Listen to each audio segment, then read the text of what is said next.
Hello, fellow traders. 'Tis I, the Rumpled One, coming to you Wednesday, September the 25th. The year's 2019. Let's talk trading. Why you need indicators, part 3. I believe I've already discussed a few things in the other two videos. Uh, Speed, efficiency. It's the difference between using two sticks versus a big lighter to start a fire. It just makes sense. We talked about accuracy. They can do the calculations much faster than you can. The other thing is indicators can keep you focused. I mean, what you see on the screen here is an indicator. It's the TRO My Notes. You can use this to put messages on your trading screen to keep you focused. That's one thing you can use indicators for. So once again, the same TR My Notes. For example, you might want to put this message on each one of your screens. Set your stop loss. Is your position size correct? Is your risk right? You might also want to say, hey, you know what? Trading is risky. And, when you're watching a YouTube video like mine, you have to remember it's for educational purposes only, and your results may differ from mine. And so, since trading is risky, you might want to seek your trading advice from an accredited financial professional. And that way, when they lose your money, you'll feel a little bit better knowing it was lost by a professional. The other thing about indicators is, you can switch, you could click on the new button type indicators and make all kind of switches really quick. Let's see, we still have 1, 2, 3, 4 pairs that haven't filled the gap. Maybe these 4 pairs aren't going to fill the gap this week. But the other thing is you can get a lot of information in a small amount of space. I mean, for example, with the multimeter here, you can look at the candle colors for the pair on all the different time frames. It can tell you how many times in a row. We've got 5 minutes, there's 2 greens in a row. In the H1, there's 3. Now it just turned back to red, back to green. You can see this weekly, 1 in a row, red, monthly, 1 in a row, green.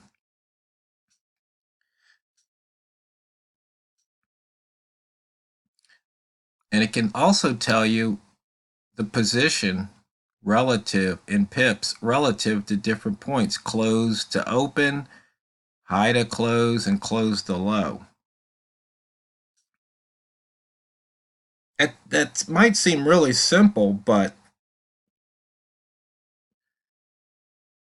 if you think about it, the buy zone is based off of this indicator. So if this is less than somewhere between 10 and minus 10, it's in the buy zone. If this is 20 or less, it's in the red rat zone. If this is 20 or less, it's in the green rat zone. In other words, it's giving you information that you can use very rapidly. Or in this case, you can look for trades.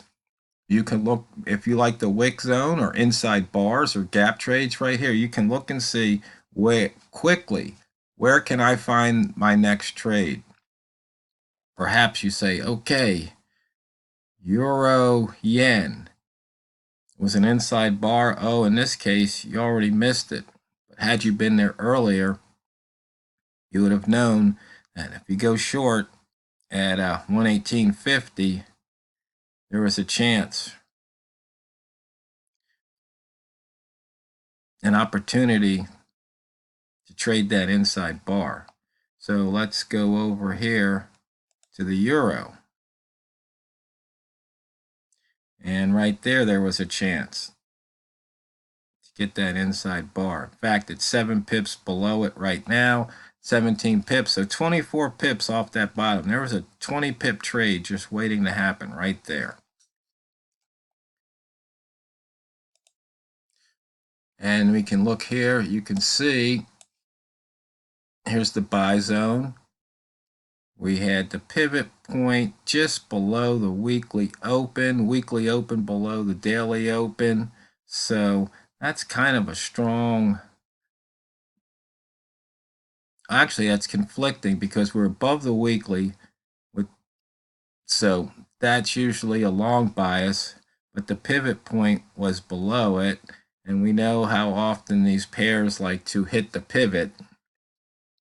And you can see here taking that short inside the zone, the short zone, it already crossed over that weekly open. So right there is a nice short opportunity.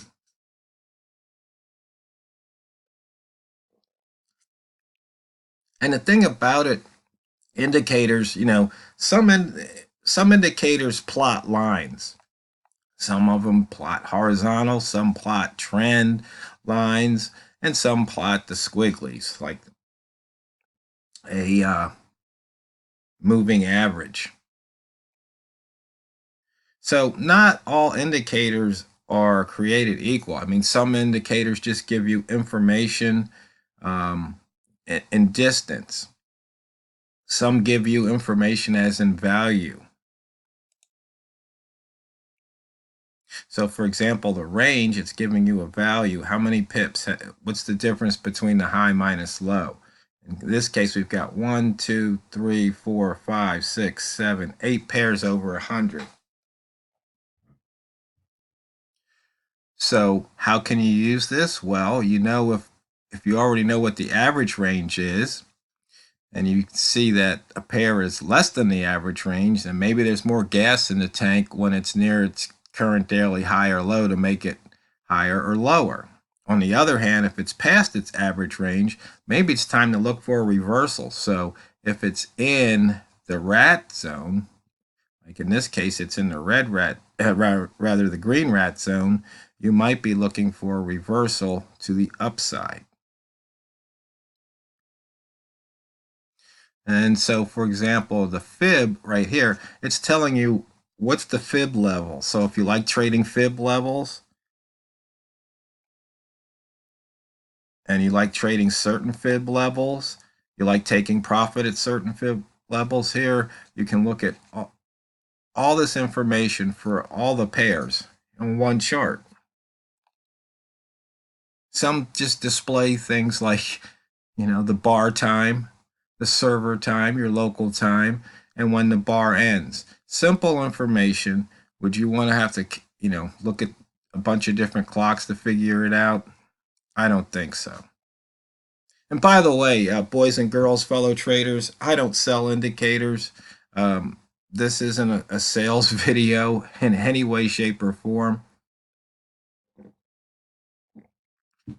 In fact, I give the indicators away.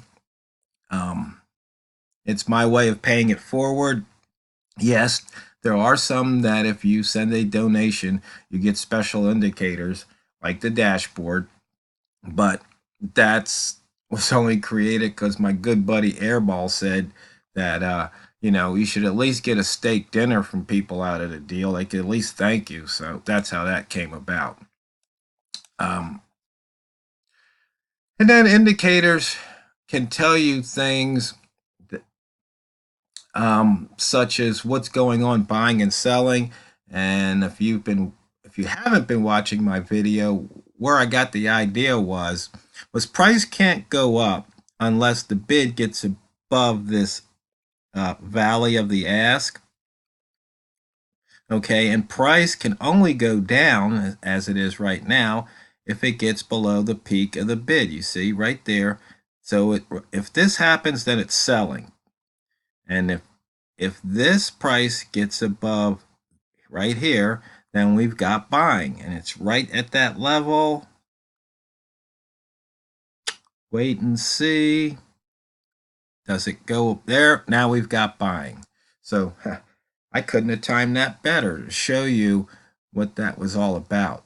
But so you don't need this indicator from me. You can just look at this chart. You hit F9 on your MT4 platform. It brings up this order screen, but it brings up the tick chart right here. And I really wish they didn't have waste so much space right here. You could somehow scroll this over or make this chart bigger, but or if they just gave you the tick data on a full chart. And of course, I wrote an indicator to display the tick data on a full chart, but that's just because I can, basically. And see right here, you can have all different kinds of indicators, like what I call my training wheels. It's telling you based on the price action to wait. And right here, based on the semaphore, we had 3 long. So the bias from 1 bar ago is to the upside. And then you have indicators that just plot lines every 10 pips or however many you want to.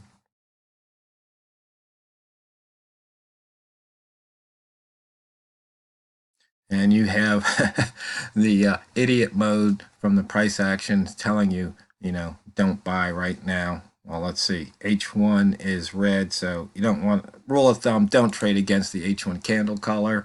And then you have indicators that do a lot of calculations, such as the ATR indicator. Once again, this is one of the ones, if you know where I post my code, you can get this one for free, and you can get the range gauges for free. In fact, you get everything on this screen for free, and you're welcome. So the ATR lines, just calculate and plot the ATR lines from the open. So from the daily open, we've got the ATR2, and then we've got the ATR10. And let me think, I think it was Kate who asked me to put in a line so she could plot it at 0.50. So we've got the weekly open plus the ATR, half of the ATR. Some people might want to put 0.67 or 0.77 or 0.90, whatever. But as we've seen, if price comes down into the daily ATR zone, this is a good place for a reversal, because once again, it's moved its average trading range already. And sometimes, good place to look for a reversal or take profit is the halfway point too. And so right here on the euro, for the day we've got 45, and for the week we only have 59, which that's pretty pathetic, I think. And once again, with these indicators, they can give you all kind of information. The retrace percent, which is basically the fib number, the wick percent, the body percent, the tail percent,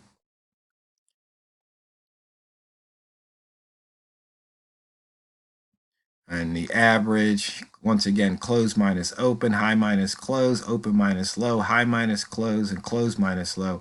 So you have all the information you need to make trading decisions right here. But then again, you can have an indicator based on some of these that can tell you, like the training wheels, when to buy, when to sell.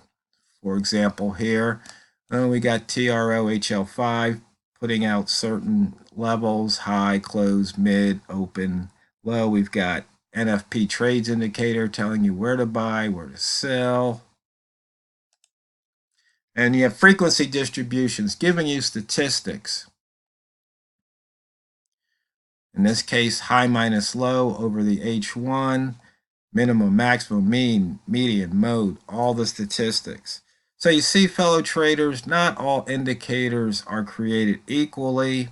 And so those who say you don't need indicators, I think those people are trying to trade by rubbing 2 sticks together, or trying to build fire by rubbing 2 sticks together. But remember, it's not what you trade, it's how you trade it. So go out there, drain the banks, and hit the subscribe button if you haven't already.